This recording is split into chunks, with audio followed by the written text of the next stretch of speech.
All right. I am here with former state senator Don Huffines. Did I say that right, Don? Yes, Huffines. you got it. Yeah. All right. We're here on Nino's Corner.tv. Depending on what we talk about, it'll either go on YouTube or Nino's Corner.tv, but I think we'll be safe. You're running against Greg Abbott here in the great state of Texas. I'm guessing you're gonna make him.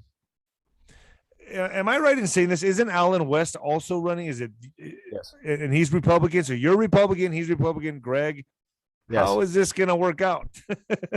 Well, I tend to beat them all heads up Good. in the primary. I'm running for the Republican nomination for governor, and the incumbent's a Republican, Abbott, so I've got to take him out.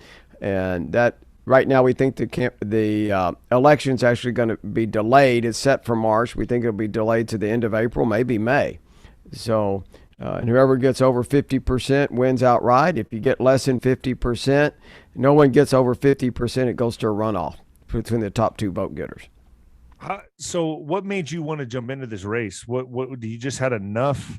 I mean, you follow the Constitution. That I've read up on you a little bit. You're a firm believer in the Constitution. Why are you going after Abbott? What's making you run?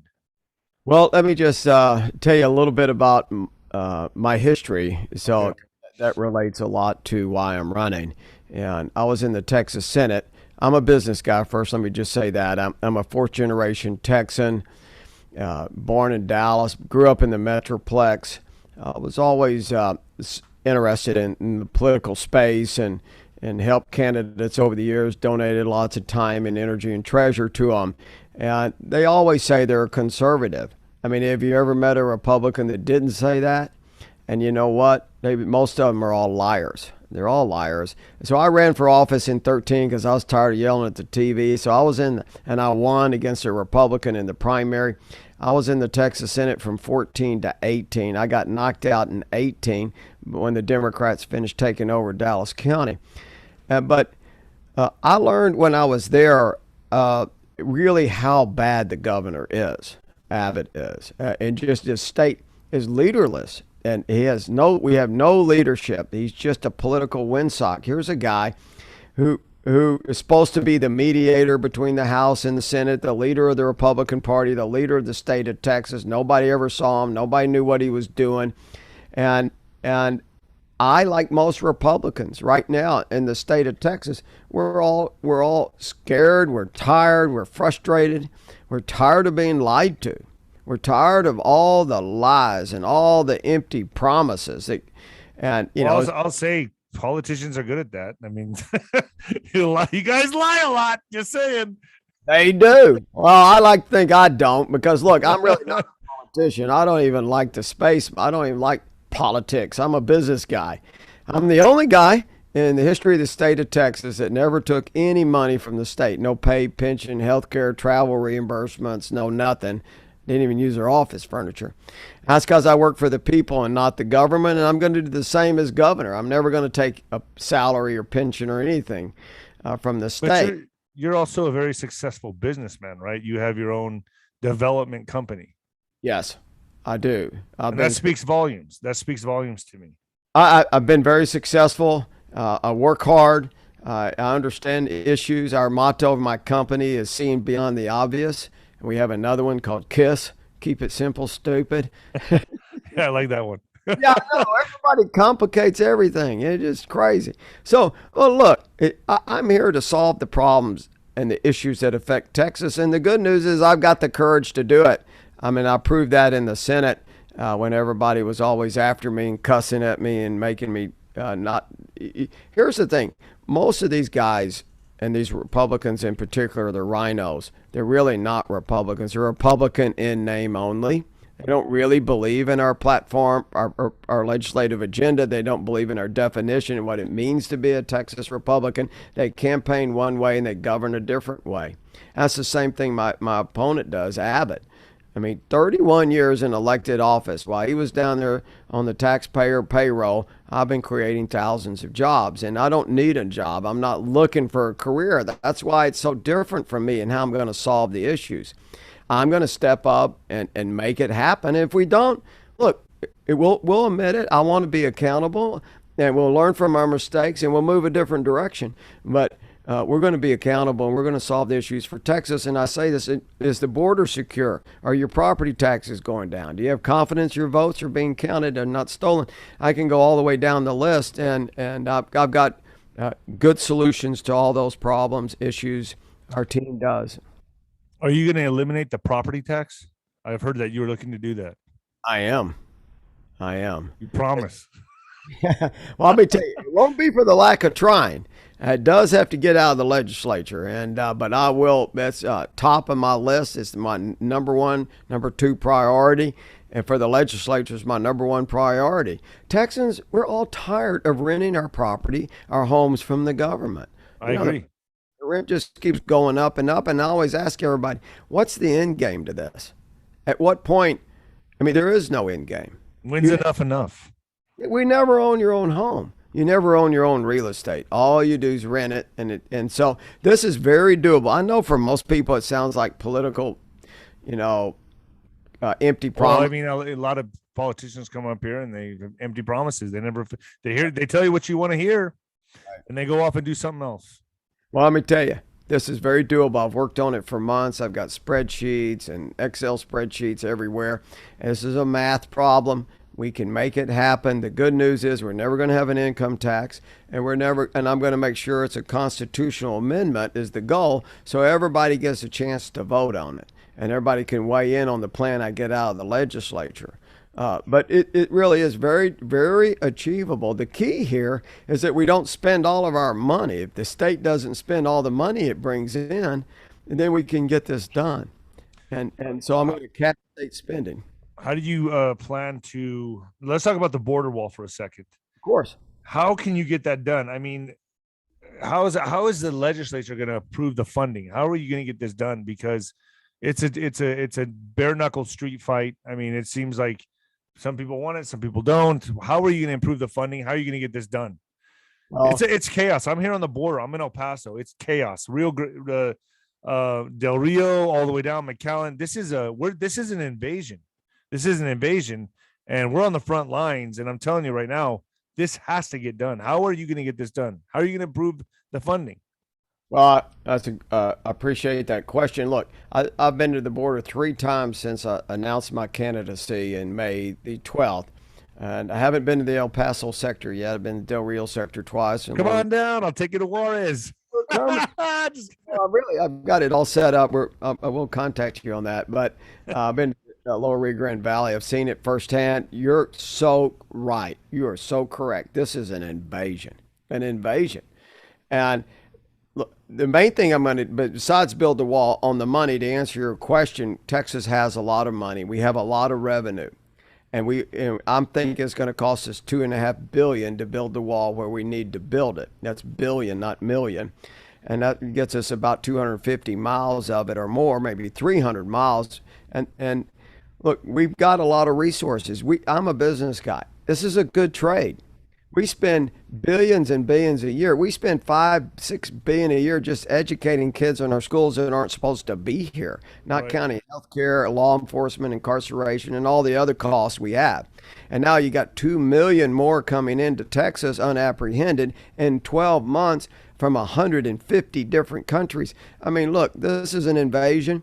This is a good payback. I think it's a 1.5 year payback. We'll come up with the money. I'll keep tasking the legislature to do that.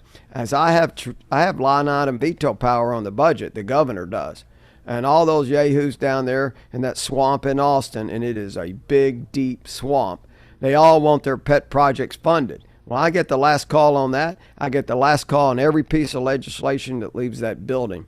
So I've got a lot of tools. There's other tools I can use, but those are the 2 main tools I can use to convince them to fund the wall. Let me ask you, speaking of Austin, man, I was just down there, I think about 3 weeks ago.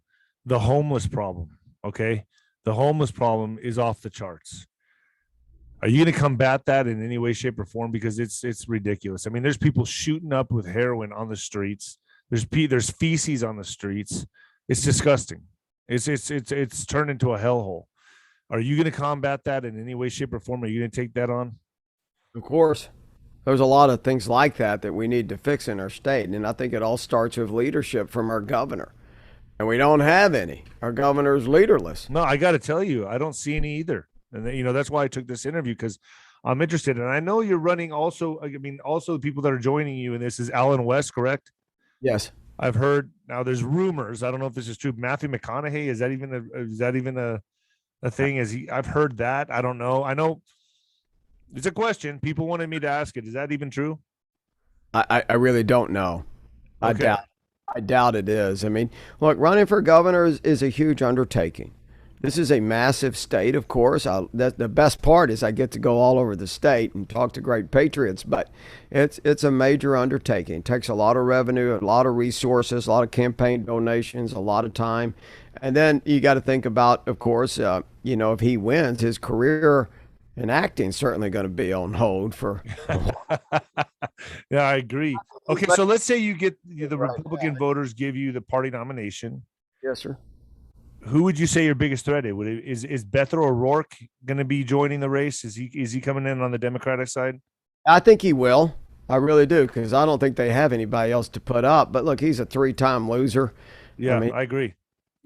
He's just Texans. I'm not worried about any Democrat they put up. The cycle favors Republicans in the midterms.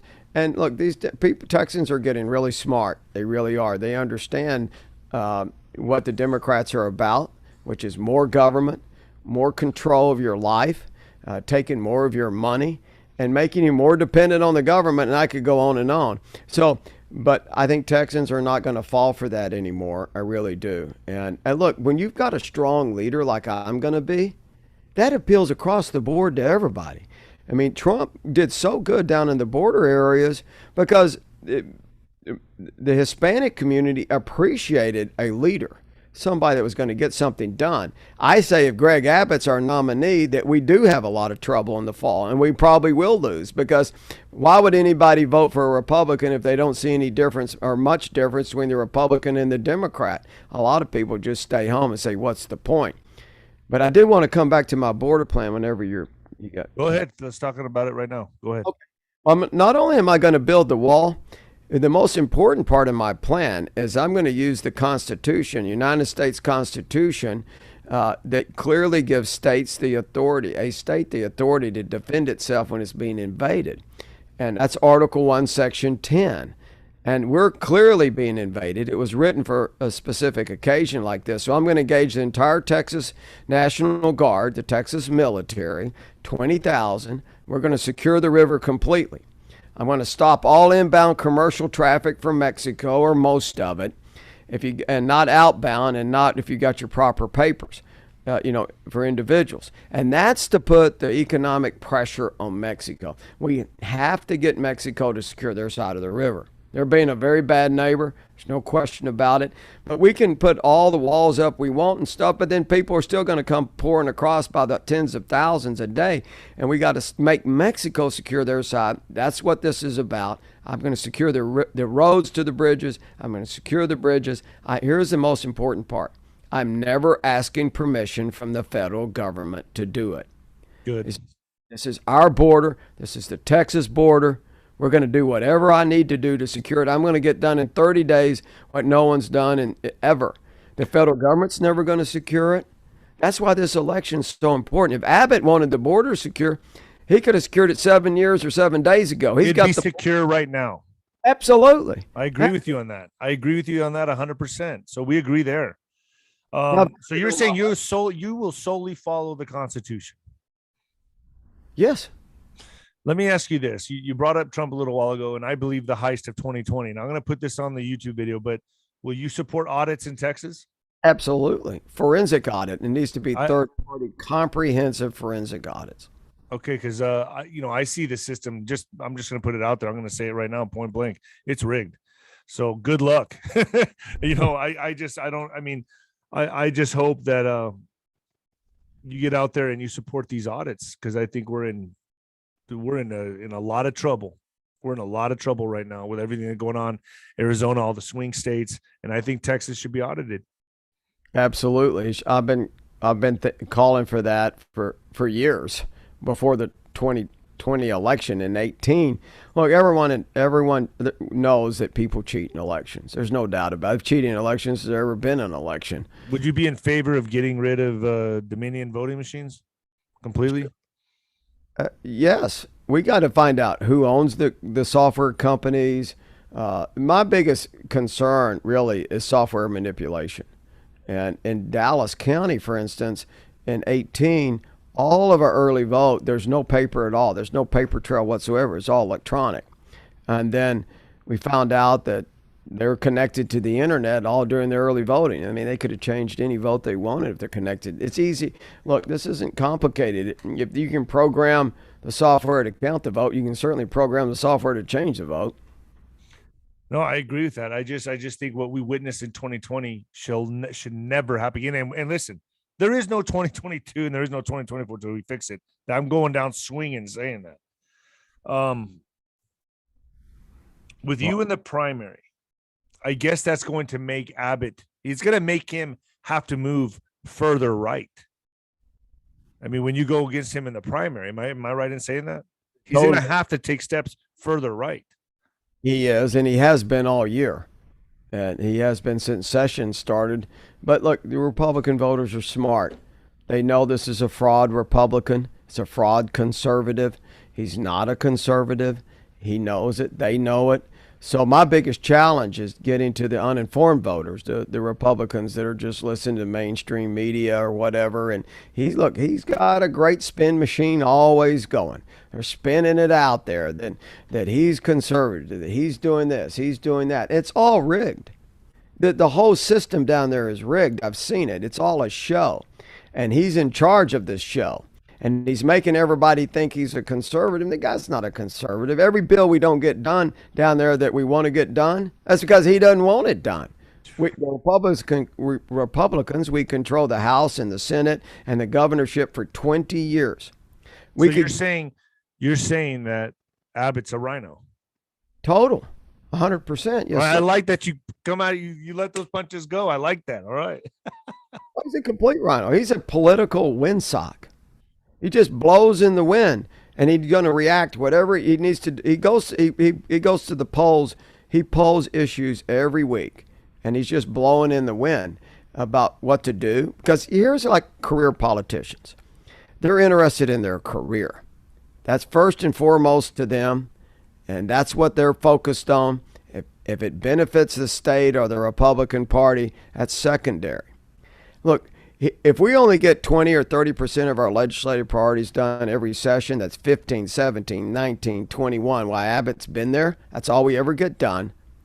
It's because Abbott doesn't want them done.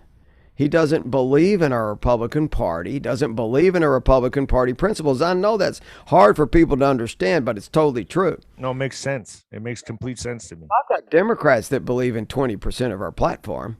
And so if you don't believe in the platform, or at least 50% of it, are you a Republican? And the answer is, of course, no, you're not a Republican. You're a RINO, Republican in name only. And we're being used. We're being played. This is a big hustle. All these bills that go down, everybody blames the committee chairman, or they'll blame this House guy or this senator or some. It's all got Abbott's fingerprints on it. He's the one that's directing the show down there. So I've seen it. I was in the legislature for 4 years, and I saw what went on, and that's why one reason I'm running is because we have got to save Texas. Because when we save Texas, we can save the free world and the country at the same time. It's never going to happen with Greg Abbott as governor, and the federal government's never going to secure the border. Abbott's never going to secure the border. We're never going to get rid of property taxes or confidence. I mean, they just go down the list, term limits and everything else. I mean, this guy's just a joke. I'll say that as well. I've not seen any change. Nothing's happening on the border. The homeless problem in Austin is just ridiculous. It's disgusting. And there's so much I see here. So what are the three biggest issues facing Texas right now that you will take head on? Yes, sir. The border, of course, is first and foremost, because we've got to get control of that situation. And I already explained that to you, what I'm going to do. But second, I think, is property taxes. I think Texans are really, it's a El Paso's terrible. The property taxes are through the roof. Yeah, absolutely. They're everywhere. Yeah. It's really, and most people don't realize this. I try to point it out is that every piece of real estate is owned by the government. Essentially, it is. Yeah. We just rent it from them. Your farm, your ranch, your house, your buildings, your office buildings, or whatever. And half this tax is paid by businesses, and half's paid by homeowners. And it's going to create so much economic wealth when we phase this thing out. I mean, it's off the charts. Just imagine for a moment what you could do with that money. You could buy a bigger home. You could go on a vacation. You could go to private school. I mean, it's just amazing. So I'm committed to making sure Texans can actually own their own property, and it's going to take about 8 years. And how we're going to get there is that we're going to cap state spending. My proposal is to cap the increase in state spending at 2%, but our revenues, David, grow at about 8%. So we take that difference and we buy down property tax with it every year, and that's about $7 billion, and we 6 to 7 billion. And we right now all the property tax revenue we bring in from the state for cities, counties, everything is in school districts is 70 billion. So it's going to take about 8 billion to cap that spending, and then we're going to move some over to sales tax, but not a lot. Some will be over to sales tax will go up, property taxes will phase out, and we're going to use our growth in revenues for the economy improves to buy it all off, and it'll be all over. No appraisal districts. And you would know, I mean, you're a real estate developer, so I mean, you know how hard this hits. It's huge. I mean, for commercial property, residential property, for everybody in the state. And people say Huffines, every state's got property tax, and I say yes, that's great. Finally, Texas is going to be a leader in something. We're going to get our swagger back in this state. Oh, I love it. Yeah. What's the third? So that the wall, the property taxes. What's the third one? Election integrity and Oh, making sure thank we you. got confidence in our elections. We got to. It's the foundation of our constitutional republic. And when people don't, man, that foundation breaks, all hell's going to break loose. And I've got a great plan to do that and work on that. And I'll tell you real quick on that. We've got a lot of laws on it, but the issue here is enforcement. We've got to enforce the laws. And so I'm creating a new division. It's called Government Corruption Election Integrity Division. And it's going to have at least 500 officers in it. I want to put law enforcement between the two parties, between the Republicans and the Democrats, because both cheat. And the Democrats say, well, this is voter suppression. I say, I'll tell you what voter suppression is. It's when millions of Texans don't have confidence in their votes. That's voter suppression. And then I'm going to take that law enforcement division, and they'll be specifically and only trained for government corruption and voter fraud and election fraud. And they'll follow the ballots wherever they go. They'll be in central accounting office. They'll have complete authority of who can be in there, who isn't. They'll know the law. They'll make sure the machines are running right, and the software. They'll know who owns the software, who's in, and they'll make sure that it's all being processed correctly and it's totally transparent. So we've got cameras everywhere. Everyone can have confidence. Everyone can see everything. There's nothing hidden. The most important thing, though, is we got to move these violations out of the counties where they're occurring. So I'm going to have a separate court system, a separate prosecution system. And that's real important because you're never going to prosecute a Democrat for cheating a Republican in these major metropolitan counties because the DA is a Democrat, the judges are Democrats, the juries are Democrat. That's just not ever going to happen. So we got to prosecute these people. And let me just say this most people don't realize that the Attorney General's office is in charge of this enforcement, and then the governor's office is in charge of the elections at the Secretary of State. Well, Greg Abbott was Attorney General for 12 years. He's been governor for 8. He never talked about voter fraud. He never cared about voter fraud. There's 4,000 people work in the Attorney General's office, 750 attorneys, and he had 3 assigned to voter fraud for 12 years. So he doesn't really care about it. Right. No, the proof is in the pudding right there.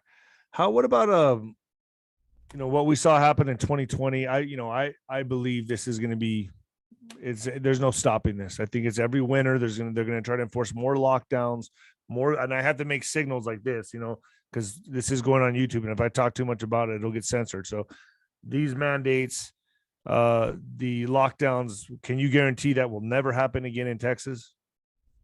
I can definitely guarantee you, under a Huffines administration, that won't happen. That's what the catalyst was to make me that I wanted to get in the race. Is when Abbott locked us down, destroyed 3 million jobs in one day. 3 million Texans filed for unemployment. I mean, that's not even comprehensible. That's more jobs than we've created in the state in over 10 years combined. And then, of course, he picked winners and losers, who was essential, who wasn't. Closed businesses down, tens of thousands of businesses disappeared. And so that was, it shredded our Constitution. And Destroyed the middle class, the mom and pop shops, but yet Target and Home Depot were open and Walmart were open. I agree. And that's because they had the right lobbyists and the right campaign donations were made to the right people. And I would never do any of that. Look, I was for vaccine choice before the virus hit. That's a medical condition between you and your doctor or whoever you want to share it with. It's not between you and the government. Okay. So that's what I want to ask. And I kind of have to make hand signals here because of that word.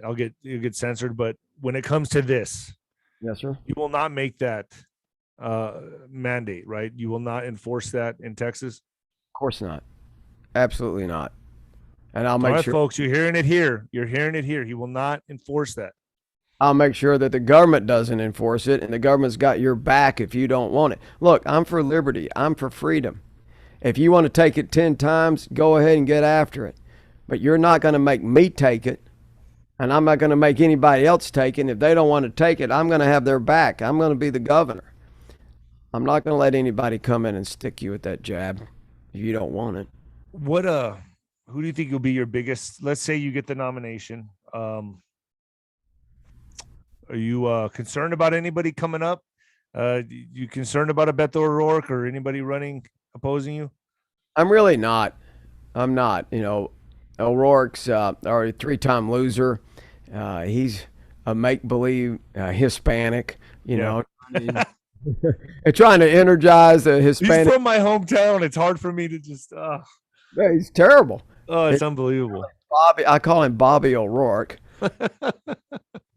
He is. I mean, I know. He's an Irish guy, I know. I'm with you on this completely. I just know he's probably going to go for it. But do you think Bobby O'Rourke can win when he wants to confiscate people's guns in Texas? So crazy. I mean, I don't know how he got so close the last time. I don't either. I wonder I know what the machine showed. Yeah, there you see. That's what I'm trying to say is that we need voter integrity. We need to get this handled. Amen. Well, Don, I wish you luck, man. You're welcome on the show anytime you want. And thank you for joining me here on Nino's Corner.tv. I'm going to premiere this tonight on YouTube. And thank you for taking the time to sit down with me. I appreciate the opportunity. I really do. Well, Good luck, man. Go get them. And I'll be pulling for you. And we got to stop all these liars. We're going to get her done. I agree. Thank you, Don, very much. I won't take any more of your time. Thank you, sir. God bless Texas. God bless you.